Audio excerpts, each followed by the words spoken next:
Those who make the worst use of their time are the first to complain of its brevity. Two persons cannot long be friends if they cannot forgive each other's little failings. Life is a tragedy for those who feel, and a comedy for those who think. The pleasure of criticizing takes away from us the pleasure of being moved by some very fine things. There are only 3 events in a man's life: birth, life, and death. He is not conscious of being born, he dies in pain, and he forgets to live. When a book raises your spirit, and inspires you with noble and manly thoughts, seek for no other test of its excellence. It is good, and made by a good workman.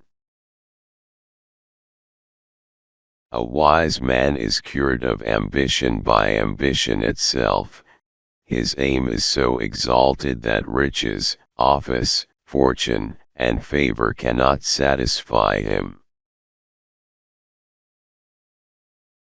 The true spirit of conversation consists more in bringing out the cleverness of others than in showing a great deal of it yourself.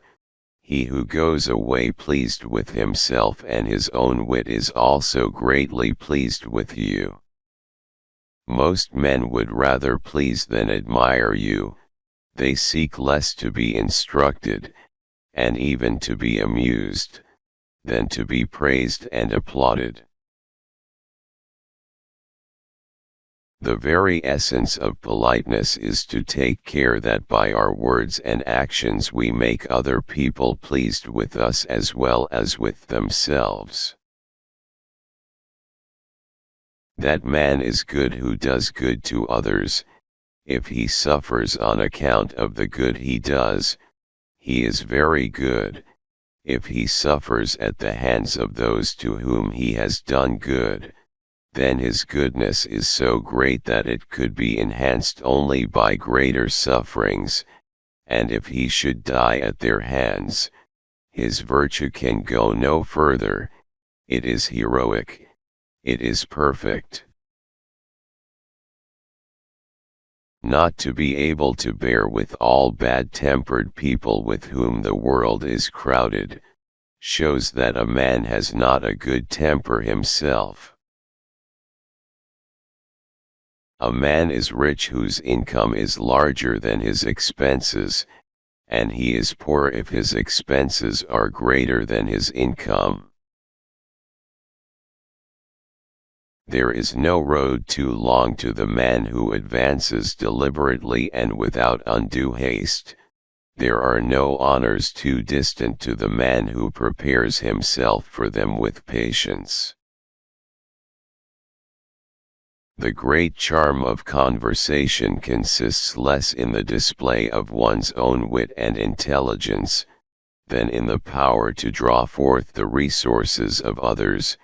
He who leaves you after a long conversation, pleased with himself and the part he has taken in the discourse, will be your warmest admirer. Men do not care to admire you. They wish you to be pleased with them. They do not seek for instruction or even amusement from your discourse, but they do wish you to be made acquainted with their talents and powers of conversation, and the true man of genius will delicately make all who come in contact with him feel the exquisite satisfaction of knowing that they have appeared to advantage. The same common sense which makes an author write good things, makes him dread they are not good enough to deserve reading.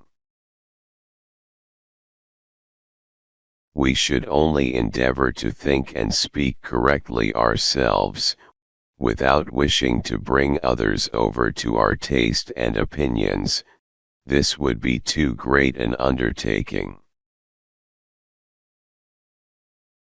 A fool is an automaton, a machine with springs which turn him about always in one manner, and preserve his equilibrium. He is ever the same, and never changes. If you have seen him once, you have seen him at every moment and period of his life.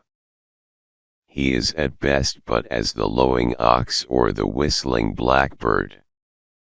He is fixed and obstinate, I may say, by nature.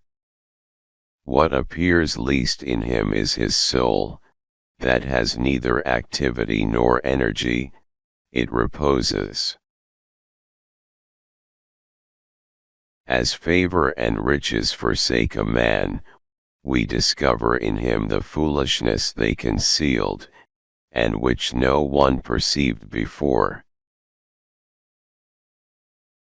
Many people perceive the merit of a manuscript which is read to them, but will not declare themselves in its favor until they see what success it has in the world when printed, or what intelligent men will say about it. They do not like to risk their opinion, and they want to be carried away by the crowd, and dragged along by the multitude. Then they say that they were amongst the first who approved of that work, and the general public shares their opinion. 32. Such men lose the best opportunities of convincing us that they are intelligent, clever, and first-rate critics, and can really discover what is good and what is better.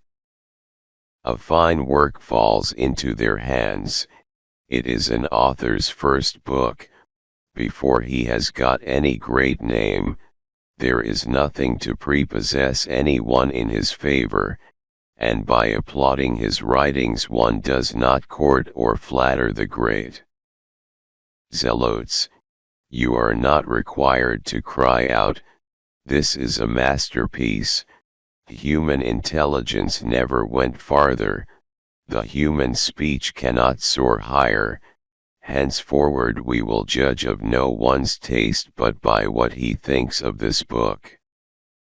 Such exaggerated and offensive expressions are only employed by postulants for pensions or benefices, and are even injurious to what is really commendable and what one wishes to praise.